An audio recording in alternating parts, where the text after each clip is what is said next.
Go ahead. Been very impressed. I had a shot to take a look at some of your other guests. Boy, you've been doing this for a long time, haven't you? Yeah, I started doing this. I'm going to go introduce you. I got Terry Finley with me. He's the president of Point Thoroughbreds, one of the largest and most successful fractional ownership vehicles. I'm actually let him describe it. But Terry, thanks for jumping on board. Always good. Thank you very much. I appreciate the opportunity to talk about the great sport of horse racing, especially with the Derby. What, about 10 days away? Exactly. It's like Christmas it's like December for those who celebrate Christmas. I mean, and then the season gets bigger every year. We're talking about it like in January. Yes. But yeah, let me answer your question. So I started doing this local sports podcast during the lockdown because everyone was in front of their computers all day. And I got some big names like Grant Hill graciously signed on, Tommy Amaker, Jill Ellis, who coached the women's national team. And, as you know, I'm a big horse racing fan. And so I know Barry Irwin through a friend of mine, and I asked Barry to do it. And we talked a lot about Team Valor. And then I'm good friends with Don Leonard and Keith Leonard. And I was like, well, this is an equal time. I should have the West Point and Terry Finley on as well. So I'm glad you did. I've always admired Barry Irwin. Like, I haven't really got to know him at all, but I've always admired his talent, and he's an old timer, so to speak, and done really well. And he's won a lot of good races around the world. So kudos to him and his team. Yeah, he's a really old school guy, and he's been able to adjust to all the different times. Terry, do you remember the last time we met each other? I think it might have been in the subway. Was it? I can't believe you remember that. So I came up to you, and at the time, you weren't as famous as you are now. I mean, people in the game, hardcore horse fans, knew who you were. But I came up to you, and I told you I was Nick Kazemka's friend. And then, Yes. We started chatting right there by the subway station by Union, the one in New York. Yes. Yeah. Penn Station. Penn. Yeah. Yes. And so I've known the Kazemkas for a while, and really great people. And I said to Nick, he had those progeny were very good, very successful, and they did their own thing, but a great family. And I know they're really doing a lot of things, to make a difference in the world. Yeah, it's a great family. We go way back. I played Little League sports with the oldest, Aaron, actually the middle son, Aaron, and then, I'm good friends with Nick, as you know. It's just such a great family. Yeah. But one thing, Nick was the one who told me about West Point, and Nick and I had owned some horses in partnership, and he just loved being part of West Point. Even when we owned the horses, he wanted to run under West Point. I'm like, well, Nick, we have to pay we have a horse. And so why don't you describe it quickly, if you could, what the West Point ownership vehicle is. I know it's probably evolved a little bit through the years, but just for folks who don't know, maybe you could describe that. And also, I would love to know what the brand West Point has meant to your business. Because for example, Nick was he's an Army guy, and it means everything for him to be involved with you and West Point. So maybe we can start there. Yeah. Sure. So in terms of the business model, I just give you a little bit of a preamble. Up until about 25 years ago, the game was dominated by big owners and big families. The Vanderbilts, the Phippses, the Jannies. You could go on, and for any number of reasons, as those families, as the patriarchs, as they grew older, the sons and daughters in a lot of cases didn't pick up the mantle. And I carried on. In some cases they did, but as a result, the industry faced a real challenge to get people involved in the ownership business. So in the late 60s, Cott Campbell, who is really the father of the modern day partnership, started to do partnerships. He was an ad guy in Atlanta. So anyway, he just thought it'd be good to put friends together. He was at his club, and they ended up buying a couple of horses. And as you would have it, they were very successful with a couple of the first group.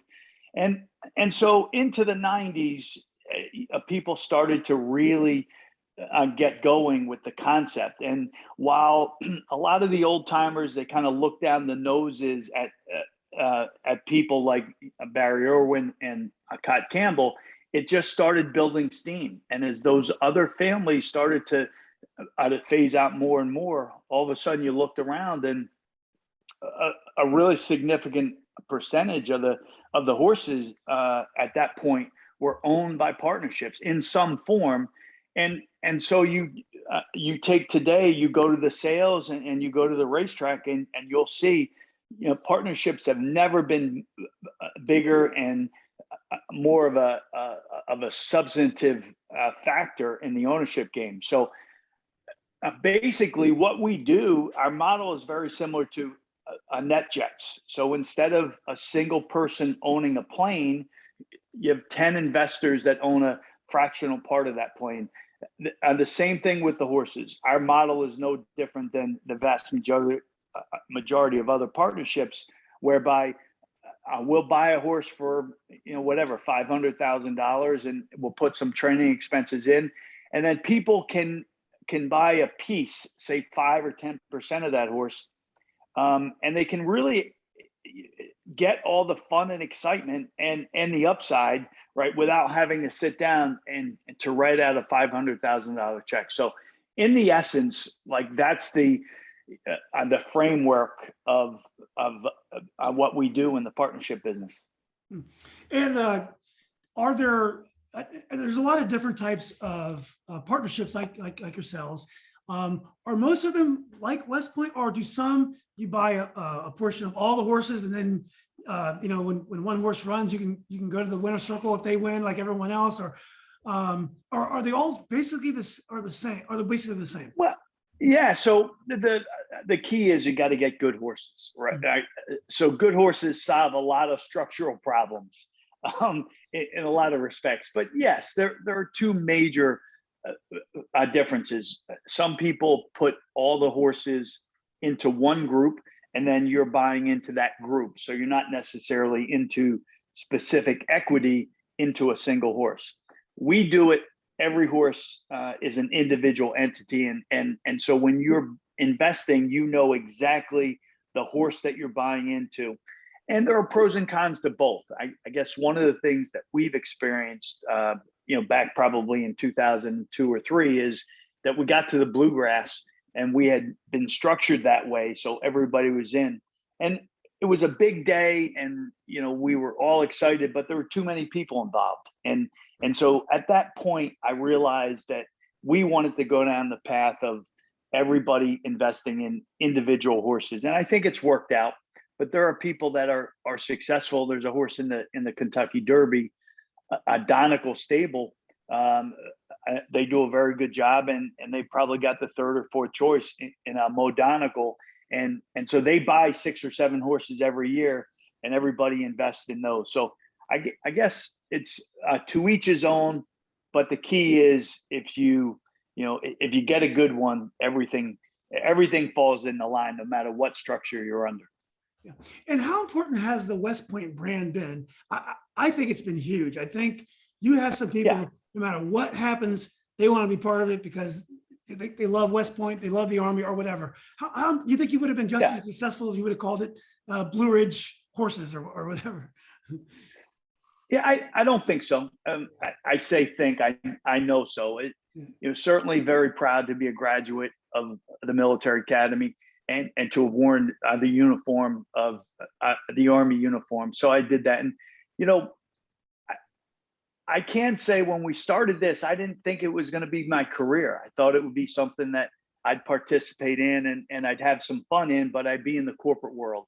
And there was such an attraction and such a draw that I remember probably in my late 20s, probably I was 28 or 29. And I said, I'm going to give this until the time I'm 35 and I'll evaluate then. But I just wanted to give myself like enough of a runway to try to get this thing started. But there's no doubt, Julian, that, the name, I think, has really helped us. Some of Nick Kazemka being a West Point graduate, and a good number of others that have helped me I think it's really been a plus. And I've always driven home the fact that we're not associated with the military academy outside of me actually graduating from West Point in 1986. And I've always been very sensitive to the fact that, that I'm not out there overusing the name or the reference to West Point, but I think it's been a work in progress, and I think overall everything's worked out in a good way. And we still have plenty to do in the business. That's the fun part of what we do as an industry, as a stable.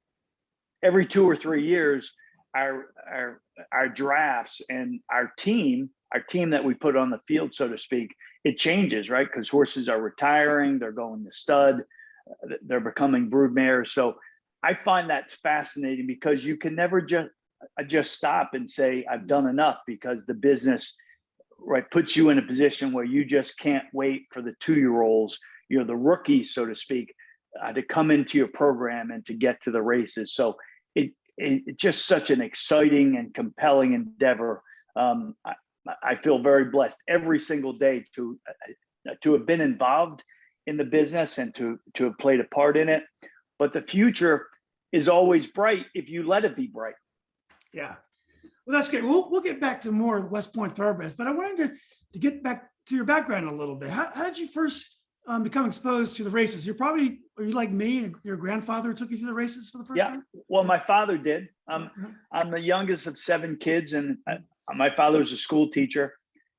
And I grew up outside of Philadelphia, a town called Levittown, which was the first suburb that was built in the 50s after all the returning vets, came back to the cities, and they were all looking to move out of the cities and to go to work for Fairless Steel and all those other companies that thrived after the war effort was completed. So that's exactly what my mother and father did, and I was the last one to come along. And at that point, my dad had a little bit more time and a little bit more money. You can imagine what it was like with 7 kids on a teacher salary back then, but he was a $2 better. And so I just remember being able to spend time with my father, I think a little bit more than my brothers and sisters did. But the two of us, we went around the country, and we just enjoyed the heck out of, going to, we'd go to Delaware Park in the afternoon, we go to Brandywine at night. So we just couldn't get enough of it. And I ended up working at the track, and I always felt very comfortable, really comfortable at the barn and around horses. And, not everybody does. I find that either you really like horses and you like being around them, or you don't, and you're not very comfortable, you're afraid of them. I was always in the former. I was so comfortable the first day I got around, the racehorses back at the barn. I always had a draw that, if in fact I could get to a point, I'd love to be, part of the industry for a long time. And so I spent 8 years in the Army, and towards the end of my tour, I came back to the Delaware Valley. I was a place called Fort Dix. I was a company commander, and I just started going back to the races again after, having been away from it for 6 or 8 years. And the love and the passion and all those things, they just kind of came back in a very, very, very quickly. And I just started looking for ways to get into the business and to see if I could make it a career. And as I mentioned, in the early 90s, at that time, partnerships were really, really starting to become a lot more prevalent. So I'd like to think it was timing and, being at the right place at the right time. So that's really the origins of my background and of starting in the business. And, we started with one horse and a single investor, a single partner, with a horse at Parks. At that time, it was Philadelphia Park, but it's been a magical ride. It really has been. When you look back at those days, I love the old racetrack photos, and the grandstands are full, or at least occupied. Do you get nostalgic? Like now, the racetrack exists on slot money. It's we have a horse shortage. In those days, full fields. I mean, racing could exist on its own history on its own. We didn't have. I guess the lotteries were started and the full card simulcasting started. So the game was changing. But do you ever look back on those days and wish it was like it is? It was like it is now, like it was back then. I do. I do. Anybody that has a love for the game, you realize that you long for those days as a kid where you went and you could barely get into the gate, and all those other memories that people like you and I have that were introduced to the game as a kid. But they're not coming back. One, I think the realization is there, and two, it's a different world. So I know that we're not the only industry that longs for the times as they were at a certain point in the past. So, I think when I do spend time and I spend mind space on that, I come back to the point is it's about the future. And it's about trying to make our business as it is now, our industry as it is now, even better into the future. And, we have some really exciting things, challenges.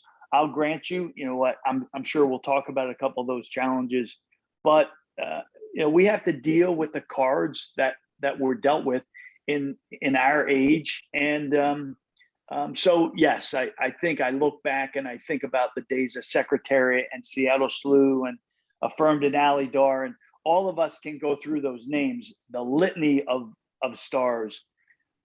Our job is to be affiliated with some stars and some of those outstanding horses that people will be talking about 50 years from now. And I'd like to hope that we are carving out a path and a new path for our industry that people will look back and say that group of people and the leaders of the industry in the time span that we're involved with now, they always had the best of the industry at the forefront, and they did everything they could to sustain and to improve the business. And I think if we were around 75 years or 100 years from now, which we're not going to be, I think we'd all be proud of the fact if in fact we do the things that we're supposed to do, that people look back in a favorable way in the time that we were custodians of the game, so to speak. Yeah. Well, one thing you've done an incredible job with is the horse racing game. To own horses is so expensive. The trainers have a daily rate of maybe $100 a day, depending on where you are. It could be much higher, it could be lower in smaller jurisdictions. You have vet bills, you have shipping bills, horses get hurt. There's numerous ways you'll have to spend money if you own horses. So partnerships make it possible to buy better horses and to kind of spread risk around. But as you know, partnerships are difficult to maintain. Everyone has different risk profiles. How are you able to run a business where it's so important to maintain all these relationships around partners? Well, I'd say one is that we love it, right? We really do love horses, and that's at the forefront. You can't look at this as a financial deal, either from a partner side or from our side, right? Because if you did, you wouldn't get in. You wouldn't even dip your toe in the water if you only looked at the P&L, Julian. So look, I know partnerships are tough, especially they say like a bad horse will bring out the worst in a partner and a good horse will bring out the worst in a partner. And we've seen it on both sides. But look, just being transparent and being upfront and trying to set expectations in a manner that fits the person and the horse and the company, I think has helped us. But I think we have a better feel after 31 years. I think we have a better feel for what kind of questions or or interactions that we have with people that we're not a good fit for. And of course, it goes without saying that, and with any business, I think you much prefer to acknowledge and to accept the fact that you're not a good fit for a potential partner before the relationship starts, as opposed to after. So I think we're better at that. But listen, we know it's a game of emotion. It's a game of money. It's a game of incredible highs and brutally tough lows. And so we've been through those, and we don't get impatient, and we don't pin our ears if say a person lets their frustration come to the forefront. But like that can't dominate, and it can't happen time and time again, because the last thing we want is for anybody to have their fun and enjoyment and their exhilaration that's involved in owning racehorses, be distracted by somebody who's not acting in a professional and a courteous way. So I think as long as people are courteous and they're kind, they can still communicate their frustrations and their angst of the business. But if they do it in the right way, it's always the best way. But that kind of adds to the charm and the attraction of the business, is all the things that we struggle with and all the incredible lows.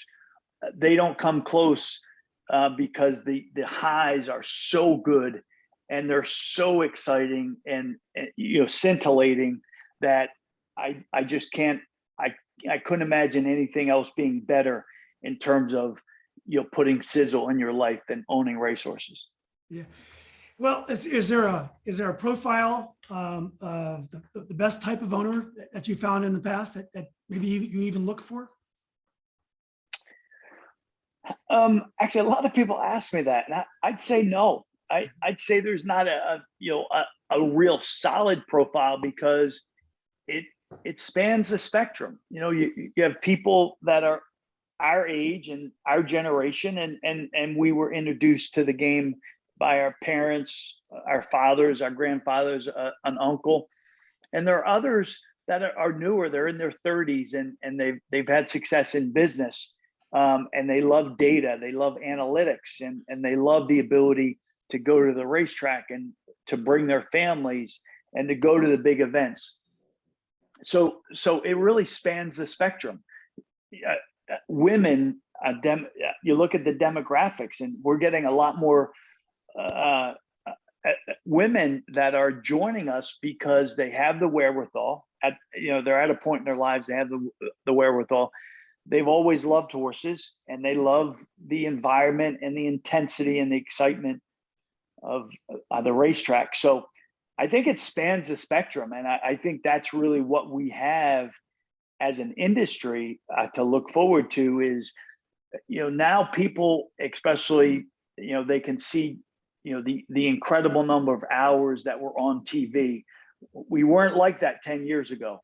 And betting apps and coverage of the Triple Crown and all the other things that are bringing attention to our industry. So I think people are across the spectrum are starting to become aware of our business.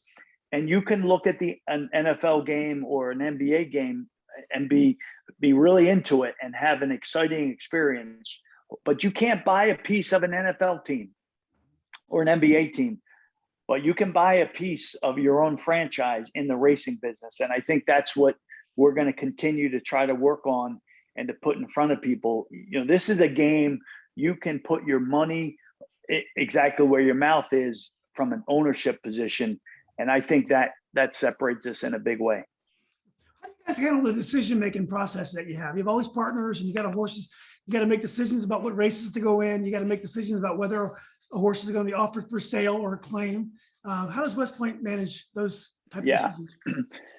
Well, that's been a work in progress over the years. And in the military, they have a term, unity of command, which means there can only be one leader.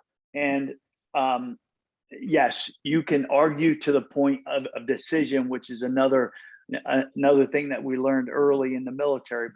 But we tell people up front, look, we're not going to be alone in the decision-making process, right?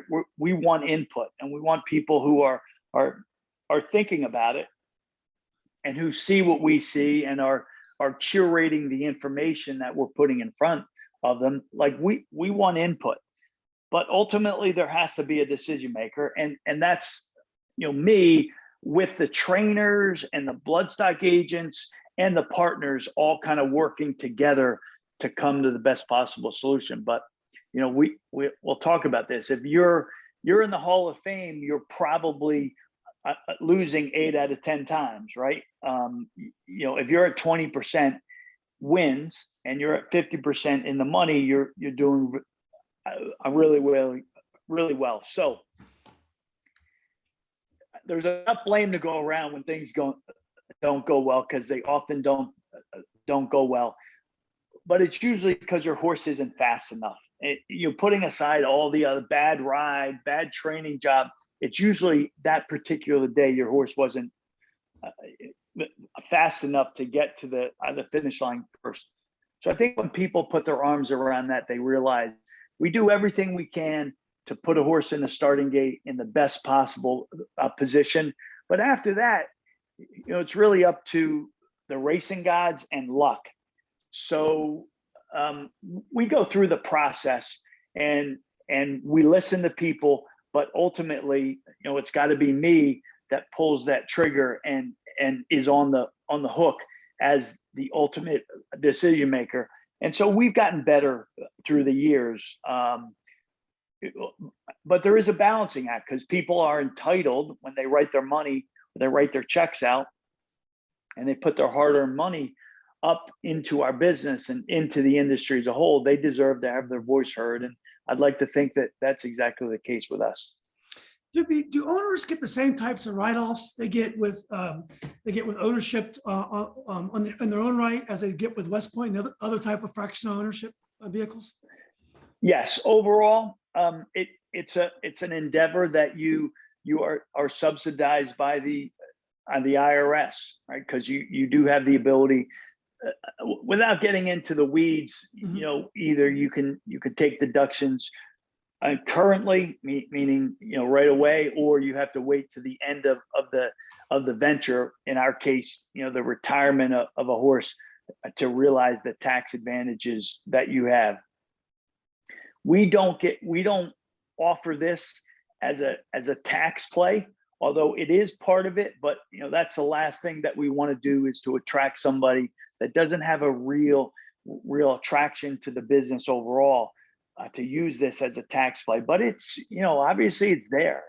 When you talk about brood mares, the accelerated depreciation and all the other things. So I guess it's probably at a level underneath of the top level of buying in and investing in to really experience the industry as a whole. But I think more and more, especially the last couple of years, it's been a bigger and bigger part of the outlook of our partners and our potential partners, is to derive that tax benefit. And it's a substantial tax benefit in the right situation. Yeah. So I know you have a lot of residual owners, because you've had a lot of happy folks.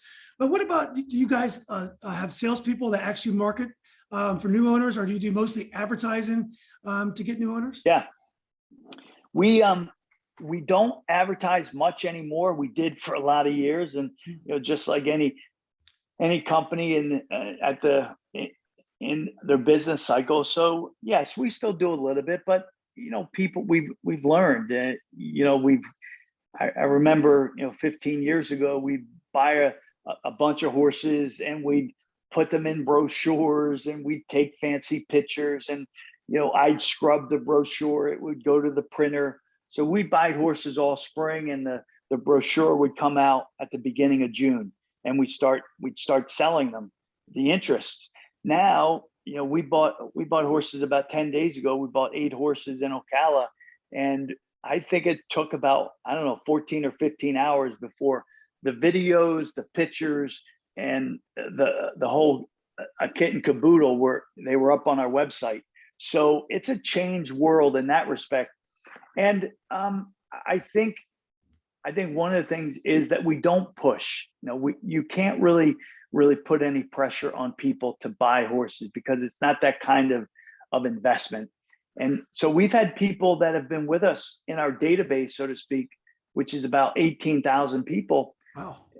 We've had people buy after being in the database for 15 years, because their life situations have changed or, any number of our reasons. But yes, we have 4 reps, as we call them, and they're talking to prospective clients. And then after they become clients or partners, they're servicing them. They're taking care of their questions, answering the questions, and they're also ensuring that when they go to the races, they have as good of a time as possible. And that's really, I think, one of the things that partnerships afford people is a chance to go to the racetrack and to have things, taken care of and addressed, so that all they have to do is enjoy being an owner. And I think that's one of the draws that more and more people are realizing.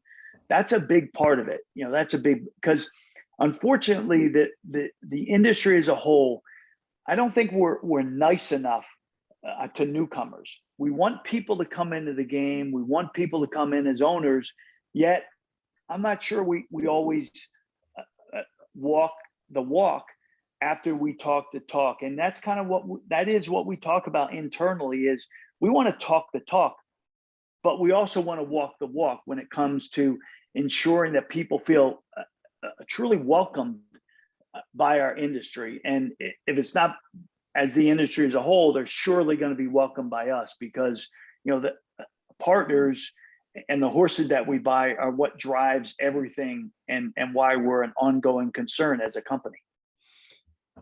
Has the pandemic changed the expectation of an on-track experience? Are folks more comfortable with watching on their computers or on TV?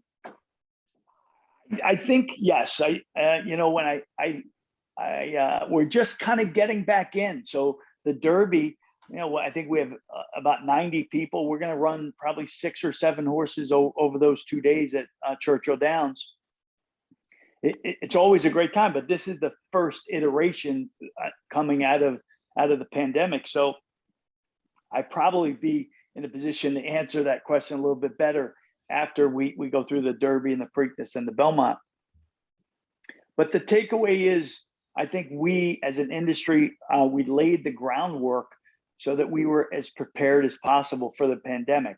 So what do I mean by that?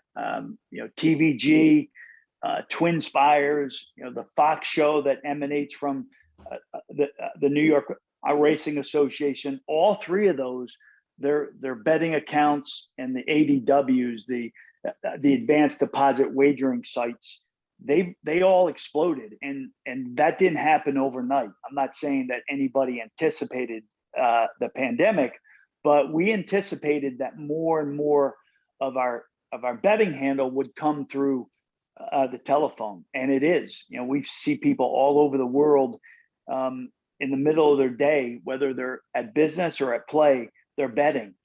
And so I think that really has put us in a good position to move forward. Keep in mind that in like June and July of 2020, right, we were the only game in town. We really were. We were the only sporting event on TV for quite a while, and I think that's helped in any number of ways for our industry. And now it's up to us, right, to seize the day and to really take advantage of that opportunity, while at the same time acknowledging, sports betting is proliferating across the country and across the world. So we have to make sure that we're staying strong, and we do everything we can to offer those bettors, especially the new bettors and the younger bettors, an attractive and an enticing opportunity to wager on our horses. I think we're doing that. Yeah. Yes. You just reminded me of something. I had forgotten that horse racing was one of the only sports that was up and running. And in America, it was only Fonner Park Will Rogers Downs in Gulfstream, I believe.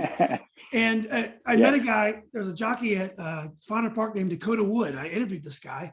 It's a little park, it's a little track in Nebraska. And I mean, they were getting $10 million of a handle in a night. They were getting money from all over the world. So he wrote a pick 5 or a pick 4. They had this special bet, and he got DQ'd in the last race. And he got death threats from around the world. And he was like, I never felt like anyone was even watching. And all of a sudden, I mean, the whole world was watching in Fonner Park. So Yeah. yeah.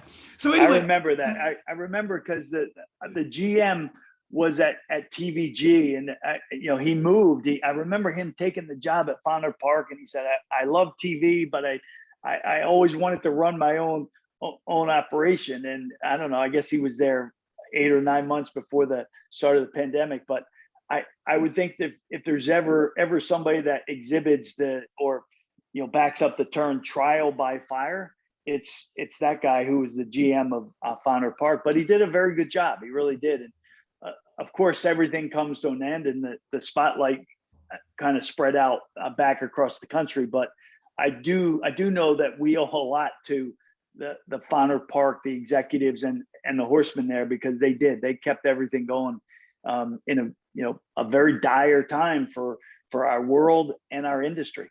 Yeah, it was a lot of fun. I watched every night it was on. It was really cool. Before we get to some of the challenges and some of the opportunities in the game, how about we talk about how you pick your equine athletes?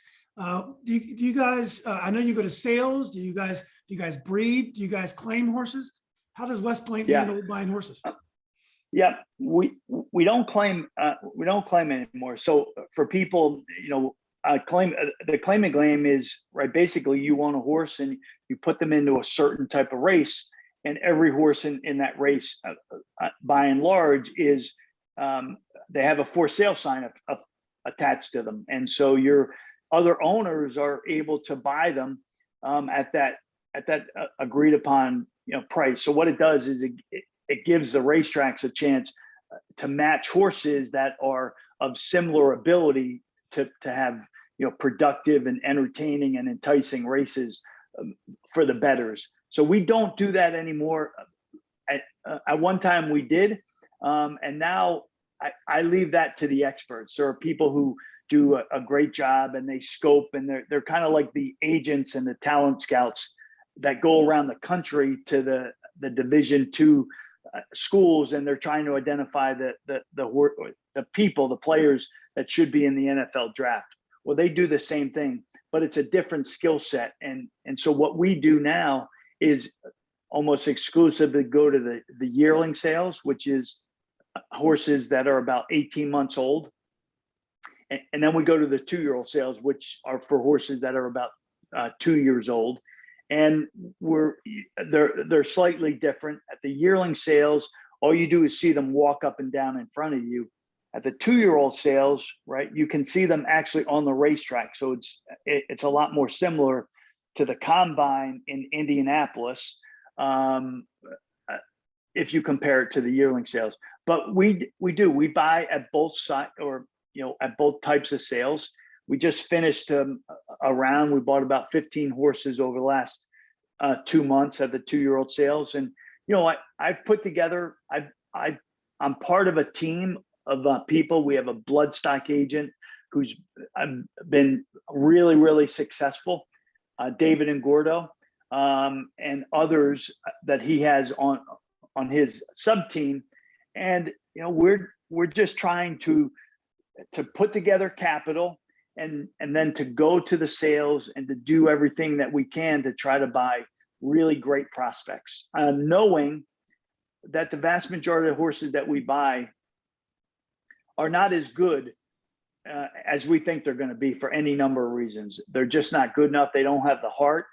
They get injured, or they're in the wrong hands. There are a couple other reasons, but they're the 3 or 4 things that come to mind as to why a horse doesn't get to the potential that they were cut out to be when they were foaled. But it's a fascinating game, because you can pay a lot of money for horses, and we paid up to $2 million for horses, and he's okay, but he's not a superstar, but he's certainly not worth 2 million.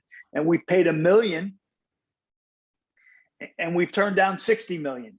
So for this horse who's actually still running, his name is Flightline. So Yeah. it's a big money game, especially for the ones that show that they have what it takes. But you have to know that the vast majority of horses, they don't come close to the level that we think they are. So you just have to be fluid, and you have to be there, and you have to be at the ready, and you have to do everything you can to get attached to as many good quality horses as you can, because we know if it was only about money, the ruler of Dubai would win every single big race that there is. Now he's successful, but I know one thing: he's been trying to win the Kentucky Derby for over 30 years. He spent well into the billions, and he's never been 1, 2, 3 in the Kentucky Derby. So if it was only about money, it would be a lot cleaner. It would be a lot more straightforward, but it wouldn't be as fun, because every year we see people that get lucky, and the racing gods shine down their light, and all of a sudden they're in the spotlight. They win the Kentucky Derby, or they have another like really good outcome, and they spent 10,000 on their horse. Happens every year, and I just hope it never changes, because that's what keeps us all in the game and keeps our dreams alive. Yeah. Well, speaking of getting lucky, one way to get lucky for sure is to have great trainers train your horses. How does West Point pick the trainers? So Tommy Bellhouse, who we worked together for almost 15 years. He says, our trainers have to get it.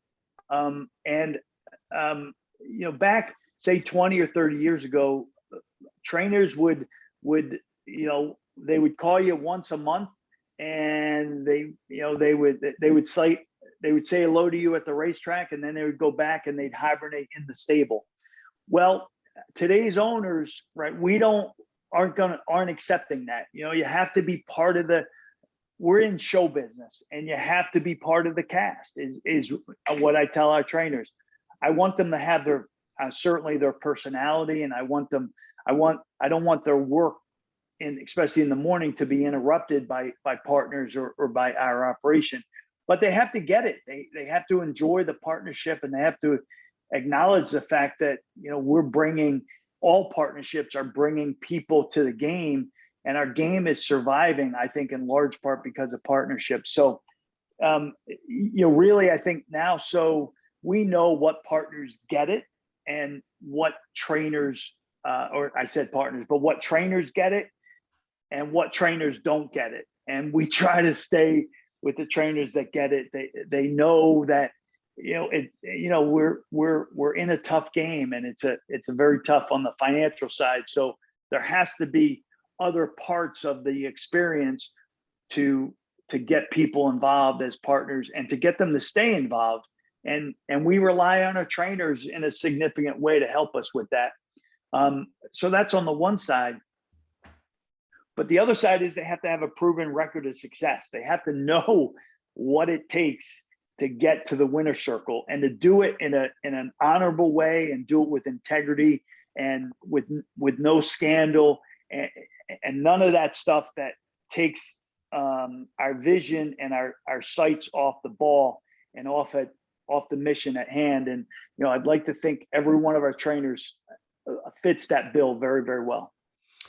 Well, one of the challenges that trainers have is to explain how a horse is doing without unduly startling an owner. I learned in my years that I didn't necessarily listen to, when I asked them questions, they would always answer the questions. But what's most important is what they would offer to me when I didn't ask a question. I actually learned in many cases that I can learn to watch my trainer's behavior, and I knew how my horse was doing. And a lot of times I felt when they were trying to communicate, when I was asking them a question, it was difficult for them. They didn't want to oversell. They didn't want to scare you. It's a very difficult task to talk about a horse. And I bet you it's even made more difficult when you have so many owners on a particular horse. Oh yeah, on a particular horse. Is that true? Do you find the Yeah, communication very sure. difficult? Yeah. Absolutely. And we're better at that, Julian, overall, because for a while, for a good, and probably now, so too, we probably have partners that say we sugarcoat everything, or we sugarcoat too many things. And we do because it's like people are in this business to have fun, to have the experience. There's dream, Nobody big dreams. wants, yeah. Nobody wants to go to a soccer game with their son or daughter, and to have the coach say, your son just is not a soccer, and he just doesn't have what it takes to go to the next level. You ultimately hear, well, he's a cheerleader, and he does well on the bench, and he practices hard, what all those things that people hear. But what I'm getting at is yes, you have to pay attention, but and every one of them is an individual, and they have their own nuances. But I tell people just to level with us. But on the flip side, trainers, while they might know a little bit more because they're there, there are some drawbacks to that. There are sometimes they're too close to the scene, and they're too close to horses, and they're not objective on both sides. That they're too high, or they sometimes they don't like a horse and they get too low. And so that's our job to kind of gauge that. Ultimately, we settle our scores in the racetrack, in our industry, on the racetrack. So it really doesn't matter what people say. Jocks and jocks agents and trainers and bettors and owners and starters and executives, everybody, the chatter and the opinions, that all stops when they step onto the racetrack, right? We have opinions, right? Horses have facts, is something that I hear, and it's so astute because they have all the facts. So it's just I think by and large, with the owner and trainer, I would think with the NBA and with other sports leagues, you don't want an owner that is up and down. Sure, we enjoy the good times, and we don't love the bad times, but you can't be so up and down that people around you that are on the team, they start to doubt themselves. And I want our trainers, right, to know, even ones that get into bad stretches, which inevitably happens. They get into bad streaks, and they're in slumps. Like you got to know that they have to know that I and we, right, we have their back. And I think more and more that's been driven home. Like when they know that they're not going to get fired. I mean, by and large, because they make a mistake, or they put a horse in the wrong race, or they have a horse that they run that isn't quite ready but is going to benefit from a race. All those things. I think that's helped, and that's really built the cohesion with people, and they know that they can rely on us, right? Because we've been through the ringer time and time again in this great business over 31 years. And I think that goes a long way, because I see, especially newer people in the business, they're very apt to say, you're fired after a couple of losses, and then they go to another guy, or they go to another trainer, and they don't realize that trainer is thinking the same thing. If I make a mistake, I'm getting fired, and the horses are going to another person right down the road. So, right, what does that lead to? Well, that leads to a trainer not truly caring about your investment in your horses, and they're more apt to take shots, and they're more apt to. They know it's just a matter of time, and we'd like to go at it. We go at it in a different way, and our longest servicing, our longest trainer, a relationship is 26 years. So Dallas Stewart and I have been together 26 years, and I know there aren't very many owners that have that kind of relationship with any trainer, and we're very proud of it. We've never had a crossword to each other. We haven't had incredible success, but we have success, and we trust each other. And I know those horses are getting great care. Dallas knows that he can trust me, and our relationship, we're like brothers, and that's really what makes this whole business, really, really work, and is the relationships and the trust that you have with people. I wouldn't want it any other way. He seems to have a great personality. Like, you have to deal with 25 individual owners coming up to you at a race, and he seems like the kind of guy who could deal with that. He's a very simple guy, and he grew up in Mississippi, and I think it's known. I'm not talking at school. He didn't have a father figure, and his mother, who's still with us. She was a nurse, and she's in her early 90s. She still calls and asks about horses. She lives in New Orleans, but he's very straightforward. There's no ulterior motive with Dallas Stewart, and he's there every morning, and he's very positive, and he just has all the workings of somebody that you want in your foxhole. And I told him that, like, I want guys like Dallas Stewart in the foxhole of racing. And I would surmise I tell everybody, we've had a horse in a Dallas Stewart stall every single day for 26 years. There has not been a single day that I haven't paid him the $100 and some that you talked about. But that's all right, because I know we're totally in sync. But I agree, he's got a great personality, and he's great to have around partner, because that enthusiasm is infectious. And karma is important in the horse racing business. It truly is. You get people that are sideways. There are enough things that go wrong in our industry overall, and especially with these horses individually, that wherever you can, you need good karma, and you need good positive people to help everybody kind of work through the tough times. Yeah. And also, you guys are all over the United States. I've seen West Point horses everywhere, but you guys also race in Europe and in South America and other countries? Yeah, we've run a little bit we've been to Hong Kong, we've run in Dubai, we run in South Africa. We buy horses from France and England, and we just bought a filly from Germany.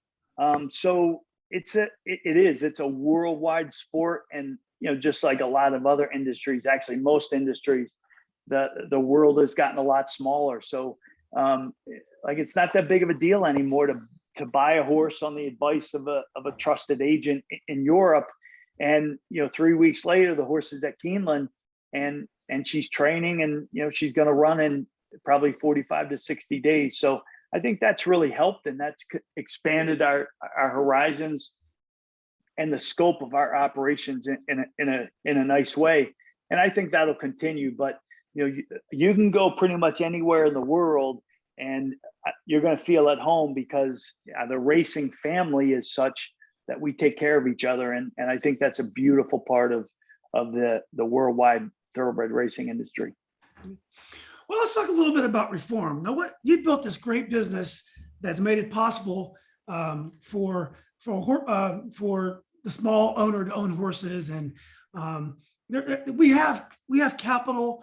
The economy has been good. People have money to invest, but there are a lot of ills that affect the game. There's a shortage of brood mares, a shortage of horses being born every year. Some of the tracks don't work together. Some of the meets don't really work out. There's over racing. When you think about reform, so that horse racing is here for generations to come, what are the things that you're most focused on? Well, there are, just to give kind of context to that, there are 38 different states that conduct racing, and up to now, we're addressing this with a federal bill that was passed at the end of 2020 called HISA, the Horse Racing Integrity and Safety Act. But up till then, you had 38 different states. They weren't totally opposite, and they weren't totally going in different directions. But there wasn't any real synchronization of efforts in a lot of cases. In some there were. And so basically what had happened in a lot of these states, you'd have insurance agents or you'd have lawyers that were friend of the governor's that supported him in his campaign to be elected. All of a sudden, the governor would say, what do you want to do? And the person would say, I'd love to be on the racing commission. So they might have some experience in the business, and other times they'd have no experience, which is, not in and of itself a terrible thing, but they never seem to look at the long range prospects and the long range health of our business. And so after 6 or 7 years, we saying the industry and the people, the like-minded people that realized that the patchwork quilt of states trying to govern and to provide oversight to the racing industry was totally inadequate. Now we have one organization that is going to be under the FTC, called HISA. And it's going to start on July 1st. It's not going to take care of all of our problems, but for once we have the ability to implement changes and updates and things that are going to make our sport better from an integrity standpoint and a safety standpoint. We're going to have the ability to implement them across all 38 of those states under one banner. And as with any program, some states are balking, some states are throwing their arms up saying it's cost too much. But by and large, the major states, California, Kentucky, and New York, they're the three biggies. There's been a lot of coordination between those three. So I think they're going to lead the charge here. And so that's kind of macro, is the ability to have a system, and the fact that we do have a system and a structure now that's a lot more pliable and a lot more plausible, to get to a better point in the integrity and the safety of our business. The other thing is our culture. For the longest time, people took advantage. I'm talking about trainers and veterinarians and other unscrupulous people. They took advantage of that patchwork quilt of regulations and states that were not falling in line. And the culture was such that cultures aren't easy to change and to make better.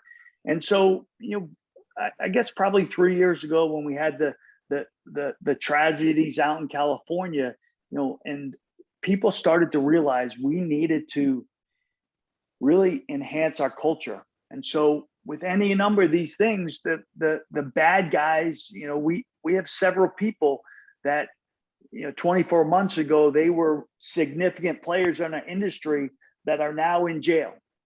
And really, what other way are you going to send a message that we're serious? Like, we're not going to take your stuff anymore. We're all working hard. We're investing our hard-earned money. We're every day we're training our horses, and then you're getting stuff from the chemist, and you're treating your horses, and it's going undetected, and your horses are outrunning others that they weren't really up to outrunning, if not that you had the chemicals in their system. So we all know what doping is about, and we all know how unfair it is. And I think for the first time, people in our industry, especially the bad guys, know you better be careful, because we are not stopping. And through the efforts of the Jockey Club and others, we've waged a battle that at times, I will tell you, we've all been discouraged. And while it's not going to be easy, a lot of us are very optimistic that we're going to continue to fight these people who are not putting the welfare of the horses at the very front, and that are doping and those other things. And they're going to get their day. They're going to get their day, and they're going to be rooted out, and they have been rooted out over the last 2 years. And what other choice do we have, is what I say to people. I'm not one to go stick my head in the sand and just hope that we win races. If I get beat in a race, I want to know that we got beat by better horses or a better horse. I'm just not going to take anymore the situation that we got beat because of another horse got doped or they were doing something illegal. And I don't know. I'm optimistic. I really am. I can look anybody in the eye and say, like, we're making headway. It's obviously taken a long time and it's taken too long, but that doesn't mean that we're going to be locked onto that. And I don't see any other way for our industry except to plow through these tough times. And I think there's a brighter future ahead if we don't weaken. We can't weaken. Well, what about all the track closures? I mean, Arlington Park was a monument to horse racing. It was a beautiful place. Bay Meadows closed years ago. Calder, I guess it was Gulfstream Park West closed. You have these great historic race. Bowie in my area closed years ago. You have these historic racetracks, and horse racing is all about history. What are you concerned that these tracks are closing and that or do you think maybe if we limit the number of racetracks, maybe it's better for the horse population? It's kind of in the middle, I'd say, Julian. Look, I kind of have said, I've said to myself, and I said to other people, the market has to take care of that. You know, Churchill Downs, the leading company in our industry, you know, it's a company that, you know, 20 years ago was a bit racetrack company at $30 a share, and now, you know, split adjusted is over 600 a share. Wow. And that's in a span of 15, 20 years. Like, they deserve to be able to do what they think makes the best sense for their business. And so that's what I'd say is our job in the industry is to do everything we can so that those companies don't close tracks. But I don't think we've done that. I know people don't like to hear that, but look, they have a business to run and they have stockholders as the number one part of their business, to reply to and to represent. So look, I think we're probably getting to an equilibrium point, but our foal crop has come down from, say, at its high, it was probably 55 or 60,000. And today it's like 19,000. So you can't run a racetrack without horses and without a solid population of horses. So in general, I would much prefer to have a tighter shot group of racetracks and to have the population on the backstretch of those racetracks be more solid and to have more depth than to have all these horses kind of spread out amongst a bunch of tracks, and they're not offering entertainment and they're not enticing bettors. I think that's a lose-lose for everybody. So I do think, and I'd like to just accept that the market's going to take care of the closure of racetracks overall. Yeah. Well, Terry, look, I really appreciate your time. I know I've gone over, but I wanted to ask your final question. What's new? What are some of the exciting things that you're working on? Are you seeing in the future, like industry partnerships or other things that you're excited about, not just for West Point, but the industry in general? Yeah. I think, there's some things out there, Bitcoin. I think the NFTs, I don't think that they're just gonna take over the business, but I'm intrigued. I'm intrigued by some of those things.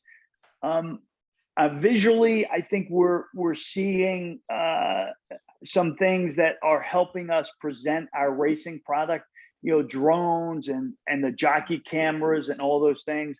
We're getting more and more people that are telling their story to the general public, which I think is great. And the betting aspect, like we know, and we have a head start on the other companies and the other industries that that bets are being made upon, we have a head start because we have ADWs that are up and running and the technology is there and they're on people's cell phones. So, I think that, and I think the demographics of America are such that people are, they have the wherewithal. There's been an incredible amount of wealth created, especially in the last couple of years. And I think people are starting to see like, that is really, really fun and enjoyable. And it seems like something I would be interested in if I got involved.